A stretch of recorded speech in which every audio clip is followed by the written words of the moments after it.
Hello. Hello. I'm Magda Mok, CEO of International Coaching Federation, and I have great pleasure to have with me Mark Thompson, CEO Coach. I'm so thrilled to be here, Magda. You know, it's so exciting what the International Coaching Federation has done to help elevate the profession. And every one of you watching today is having a huge impact on the world, one person or one company at a time. So I'm just so thrilled to be associated with you and learn from you and be a part of your great network. Thank you so much, Mark, for accepting our invitation. Many of you with us today probably know Mark or know of Mark. And his bio is so lengthy that you probably take the entire time of our podcast. So I just wanted to mention a couple of things. Mark is ranked #1 CEO coach in the world by the Thinkers 50 leading global coaches, the American Management Association, and a 2021 Harvard McLean Institute of Coaching. Mark is the founder of the Stanford CEO Summit Series and New York Times best-selling author, and the first to be selected as a global guru in both the leadership and coaching categories. And in 2022, Mark is among the only 6 leaders in history to be inducted to the Global Gurus Hall of Fame, called Elite. So that just, already reads like Mark is definitely a top, #1 CEO coach. But Mark does have a 30 years experience focusing on new CEO readiness, and he's been working with more than 85 boards of directors. I am fascinated by your specialty, Mark, in high-profile leaders. So really, the list of your clients reads like who is who. It's Virgin Group, it's Google, it's Amazon, Pinterest, Shopify, Apple. I mean, just name it, right? So being in this business for quite a while, what changes do you see, Mark, in how coaching is perceived, how coaching is received, and any trends, any major shifts? Well, you really just hit it on the head when you talk about the fact that there actually are specialties in coaching, I think is one of the big trends. And the fact that each of us brings a set of superpowers in terms of talents and in terms of our experiences that can add up to really creating a lot of value for a client in an interaction, in a development program, in organizational structuring. And so to the extent that you have a specialty, and you have deep experience, perhaps even from another field, think about combining all of those together. I feel that that's what has really been adding a new dimension of depth and engagement. When you think about, I have the pleasure of working with Sarah Hirschland, who's the new CEO of in the Olympics and the Paralympics. And she inherited that job from another good friend who had stepped in when they were transforming that organization. And the lesson I really get from a world-class leader like Sarah and the Olympians that she's engaged with is that they have 4 coaches. They have someone helping with nutrition and exercise, someone helping with mindset and behavioral shifts. Do you think that has a part of being actually gold medal capacity in the contribution you make? There are those who are having deep specialties. So it's, as we all know, there's been a long context in athletics for this. In management, not so much. It's always been, until maybe 10 years ago, the inverse. It was stigmatized. It was, how can we fix Mark? Or when should we give up on him? Or well, let's give him just another try. And so what I feel now has happened is, because of the combination of it being not a stigmatized profession, but one where, frankly, it's adding to the status of the leader to be someone the organization is willing to pay money to invest in, time, effort, and energy. So I see that trend accelerating. Now, I work in a very deep specialty around the C-suite and the CEO. And so from their perspective, often it's taken a while for that part of the organization to embrace a lot of the principles that all of you listening and watching this broadcast have been perhaps evangelizing for quite some time, which is to really think about, can we invest in people in another dimension now, both organizationally, in terms of incentives? How could we do this from a standpoint of executive coaching that would make that person more effective and those teams be able to perform better. Yeah, I think you just said that it's an investment. It's almost like you cannot afford not to work with the coach for the good of your organization, for the good of your people, and to develop those people. By the way, those of you who are watching us, if you have a question, please put it in a chat. We will be pulling some questions from a chat as well. And by the way, ICF is working with Special Olympics. We're working with the leadership academies, offering pro bono coaching to their faculty and to the athletes themselves. So great connection there. So Mark, over the time, are the issues that the CEOs that you're working with are coming to you right now, are they different other than rather than fixing, looking more to the future? Do you see a different approach? And it may be because of people you're working with, but are we seeing any social shift almost, I would say? I feel that we are finally seeing a level of seriousness taken Mm, to the capacity for the organization to embrace, empower, and really escalate the volume mm, of people from many different cultures and fields. Some people are talking about diversity and inclusion. Some people are talking about cultural expansion. Some people are talking about the idea that we need an organization now that looks and sounds like the people we're serving mhm, and the people we're touching globally. And I see that as a shift. It seems to be somewhat generational. On one mm, hand, it mm. seems to be somewhat the fact that we now have had more women in the pipeline into senior management positions. I'm coaching more chief executives who are women and people of color than ever before in my tenure as an executive. I was an operating executive at a time when everybody looked like me. And now I'm a coach at a time where I hope very few people look like me, in a sense that we have a representation of all colors and from all parts of the world. I host, as you know, Magda, and you participated in some of these, a Chief Executive Alliance Right. that meets on weekends, which has been a wonderfully private place to vent, share scar tissue, get advice out of the blare of the horns and out of the glare of the lights. And what is so thrilling about it is that I have people from 5 continents every Right. weekend. I have an equal number of men and women. That's what I feel has really changed. Why is it that we have a full orchestra? We don't all play the same instrument. And Mm. so, how can each of us, like Benjamin Zander said, in his wonderful talks at the Boston Philharmonic? I don't know if you were there with me at Harvard when we were doing the advanced coaching workshop. You've done that many years, Yeah. and he was talking about this. He was singing "Happy Birthday" to me, and he was having the entire organization saying, everybody needs to be heard Yeah. in their roles at full volume. And to me, that's what's changing. And I feel so privileged to be able to now be the guy on the side of the court shouting at the amazing new generation of diverse people who are running organizations. That's great. And actually, as we just heard, you work a lot with C-suite and the CEOs, but it takes a journey to become a CEO. And Yeah. there is this great article in Harvard Business Review that you authored about the languages one has to speak to secure that position as a CEO. Can you tell us more about it?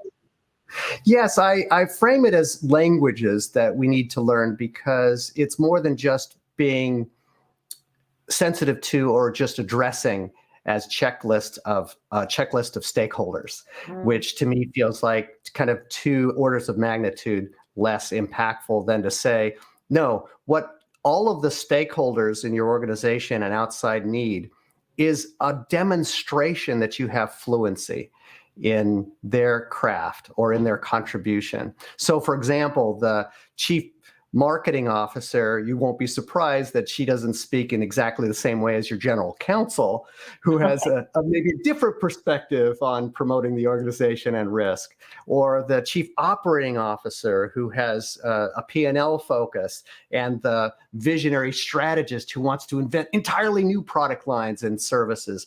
each of these people have a language and rhetoric, and it's particularly acute, I think, with the board of directors with whom I work routinely. The board now is a much more diverse group of people. There are professors, they are former operating executives, they may be the former CEO or chairman of your company.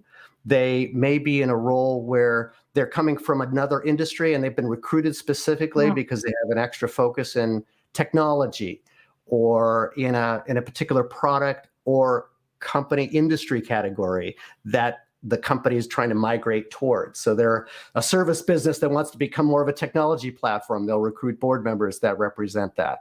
These people have an entirely different language.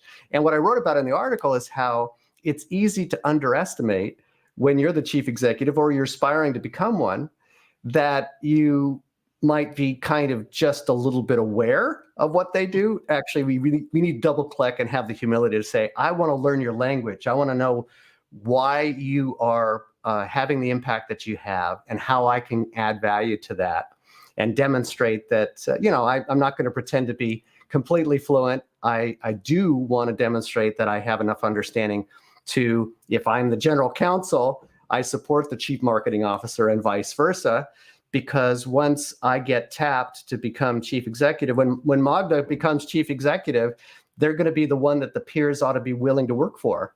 Is she the one that not only has been great at her role, that in the C-suite, is she now someone who's going to be worthy of following?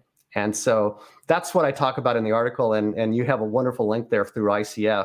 And the languages then are both functional, as you heard me say, could be the differences between legal and marketing, and they could be the differences between the board members who might have an academic perspective, they might have a technology perspective, they might have a specific industry perspective. Because at the end of the day, the CEO has 15 bosses, or as many members are of the board that are represented. And I don't think the buck supposed to be stopping with Magda, but Magda, I think you're an influencer. You're not a director. You're a person who's recruiting other people around the world with all their incredible leadership regionally through the ICF. Everybody watching this program is leading, and you're you're a conductor of that orchestra. Yeah, in a way, and this is a very, very big orchestra. It is, which is lovely, and you are absolutely right that we are as strong as we are as an organization, 55,000 people around the globe calling themselves ICF members because of a phenomenal leadership, voluntary leadership of the members around the globe who are willing to lend their talent and time and operate on behalf of ICF in all these different regions that we have presence. So yeah, this is phenomenal. And I think just to add on to what you're saying there and pile on a bit, your type of leadership role and the people who are serving through ICF around the world are, I think, increasingly representative of another trend. You'd asked about trends earlier. Yeah. We talk about the end of command and control. That's a very last century way to think about the boss. But sometimes you read in the press and you feel in an organization all evidence to the contrary. There's still too damn much command and control. Yeah. And the truth of the matter is that what leaders are doing is what you're doing, Magda. They're recruiting extremely talented free agents to come together towards a mutually beneficial outcome for that community, for that cause, for that company.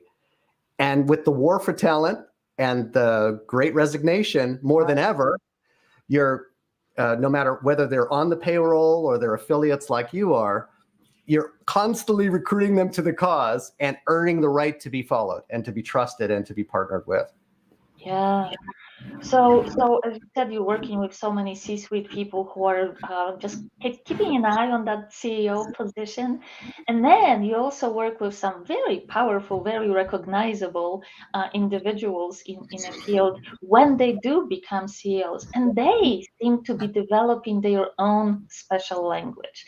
So how does that happen? So the interesting thing is that, almost everyone that I work with has come up through some sort of what I describe as intrapreneurial exercise. So we have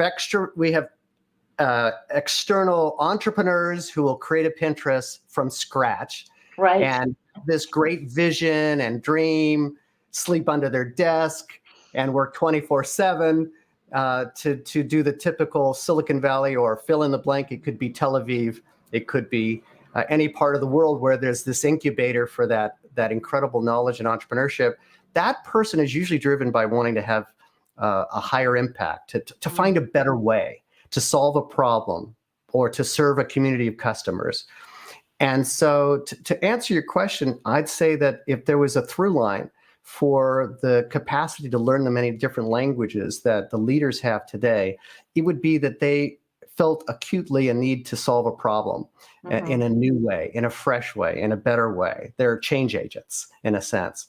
And the entrepreneur ends up being an obvious example of that. They're also what I call intrapreneurs, which all of us serve at a greater or lesser level of impact or urgency in an organization where we've been tasked to do a project that has maybe not worked out in the past, or it's greenfielded. And one of the things I talk about in the ICF partnership on the work that I did with the Harvard Business Review, just this recent article that I've been writing, was really very much about how do you make it welcoming to an organization to return to the office and to be creative and to be entrepreneurs, because no good deed often goes unpunished. The phrase from Wicked, the Broadway show, which I'm a big fan of. They ask you to do the impossible. They ask you to do the tough thing. They ask you to take on that big project. And then if you fail, or if you experiment, or if you have the nobility to continue trying, how often is there ever a headline that says, wow, Mark really tried hard. I'm sure with all these versionings, it's going to work out, even though he's face planted twice now. That's not the headline you see in the Wall Street Journal. So, nor do you see it around the water cooler or in management teams. So one of the things that I talk about in that article is making it safe. And so one of the things, if anything, that an entrepreneur would know is that they have made it safe to experiment. And when you innovate, you're going to do experiments. And when you do experiments, by definition, you fail more often than you succeed. I always say that winners fail more often than losers. Yeah. So we fail more often, we miss, we try again. And where's the support? Where's the reason to come back to the office? Where's the reason to feel empowered as a senior executive on your team? Because you're allowed to, and you're tasked with creating change, and then supported for suffering and struggling through. Yeah. Mark, not recently that we talk about the fact that during the pandemic and all these uncertain times, the leaders were kind of themselves, they may be asking a lot from their teams, Yes. but they themselves been under humongous pressure and stress. And we did talk about it, that they are not having maybe enough support, and therefore they are burning out because there is nobody having their back. And in fact, we got a question, and I'm going to read it. A trend from Becker's is that hospital CEOs are quitting in record numbers. What are your thoughts around helping them through coaching? What would you say, Mark? Well, when the pandemic hit, we realized we couldn't convene any longer with communities of CEOs who I've always felt it's not just lonely at the top, it's lonely in every leadership position. And now after the pandemic, I think we can all relate to what it feels like to be estranged and lonely, even when we're on Zoom every day or we're in conference calls. I felt like I've been attending or joining a middle school recess when I went to board meetings recently, because we were all screaming and yelling and hugging each other, and I'm a hugger. So that visceral personal connection has created a sense of loss, and it's really created a lot of pressure and mental health issues. And when you think about the first responders, the physicians that you're talking about at the Harvard McLean and so forth, the reason the Institute of Coaching was started in the first place was that care providers and leaders of those organizations were at the tip of the spear, facing the very worst of the pressures, taking the greatest risk with their lives and their livelihoods. And so there was a move to say, so how can we serve and support those people? So part of the answer is that I think we all need to recognize that because she may seem to be the boss, and that is her job. She may also be more alone than anyone else. And you don't realize until you get that job often. Right. Then you have 15 other bosses, and then you have stakeholders, and you have to learn all these languages. And the buck stops with you, but you don't have absolute authority.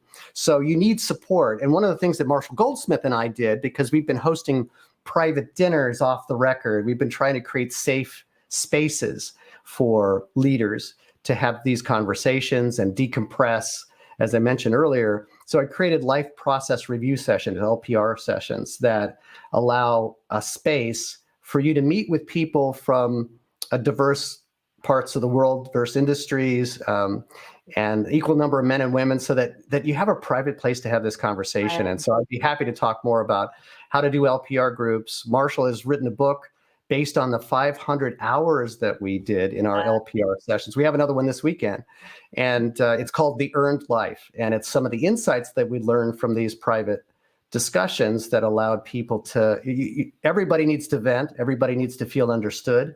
And nowhere has it been more acute than the people who've been saving our lives. So, I think we all feel blessed that we have people who've been willing to step up, and I can certainly understand why those might burn out. Those folks might burn out at this point. Yeah, and I think that especially in the medical field, there is also a difficulty asking for help. Yes. So I think that the question about can coaching help those CEOs of the hospitals, the answer is absolutely. They just need Yeah. to be open to it, and Yeah. not and also realize how prevalent it is.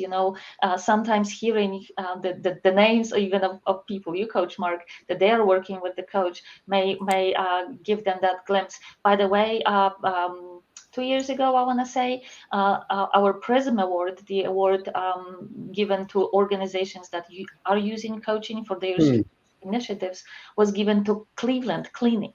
Yeah. And that was exactly, it was not necessarily about the CEO, but it was about making sure that people are not quitting, making sure that the teams are working better, making sure that that they are understanding each other's needs and how they can leverage each other's skills.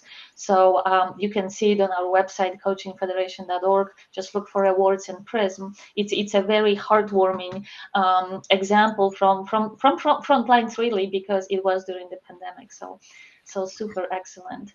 Yeah. Good work. Jim Downing is one of our Dr. Jim Downing of runs St. Jude's Clinic is one of the.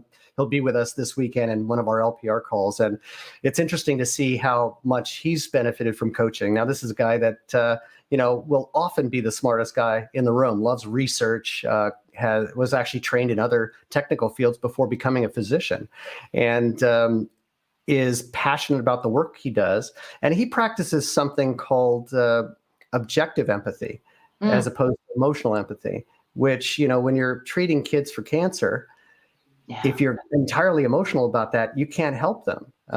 You'll be like me when I visited, which is, running into the men's room and weeping.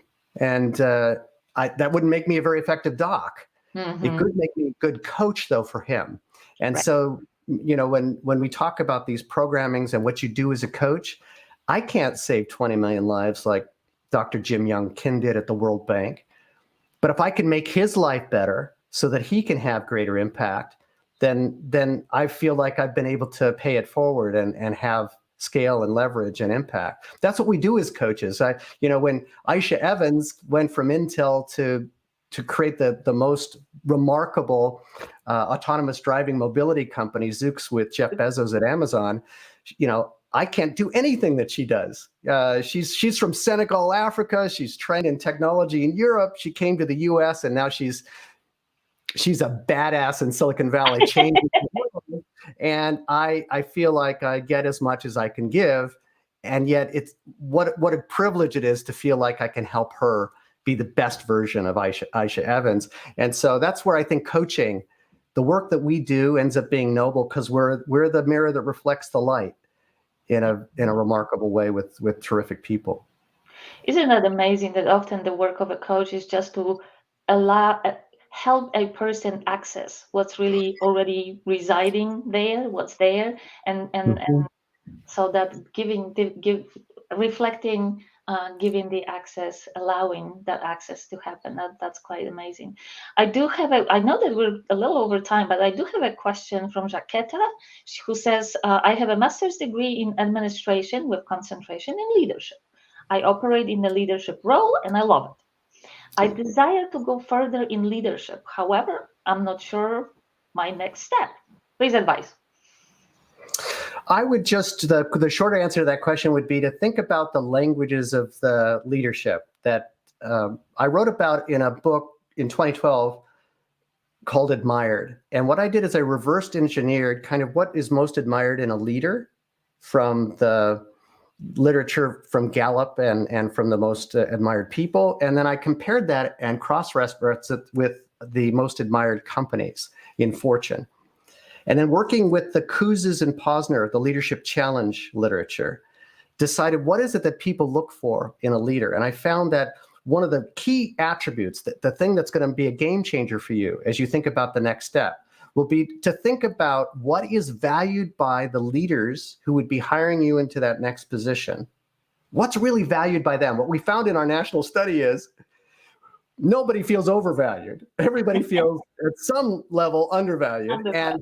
And that's true of our boss. And so if we can actually get out of our own drama and say, I'd like to be valued more by my family and by my boss and by my peers, think about the people who would be the ones who be your MVPs, your most valued participants in the promotion of your future, and say, what do they value most? How could I make them successful? Because I tell you what, if you can make your boss successful, good things happen for you. So that would be, start with what you value yourself, and then think about what would it be that you could contribute to that would be valued by the people who would promote you into that next role. Wow. So Jaquette, you just got the advice from top CEO coach in the world. Congratulations, and wonderful, wonderful advice, Mark. And of course, Jaquette, work with the coach, right? Right. So, Mark, thank you so much for spending almost half hour with us today. I hope that was of value for our listeners, and I certainly had fun as always speaking with you. And just really thank you for your work. Thank you for the wisdom you're sharing with us in many different ways. And just always good to see you. Good to see you. Thank you, Magda. You're an inspiration and a mentor for me and a thought partner. Thanks for all the great work you're doing and energizing everyone who's watching and listening to this program today. The ICF is making a huge impact. And if you're a part of it, you're making a game-changing difference in the lives of leaders. So thank you for the work that you're doing. Thank you. And I'm sure see you soon sometime. Ciao. Bye.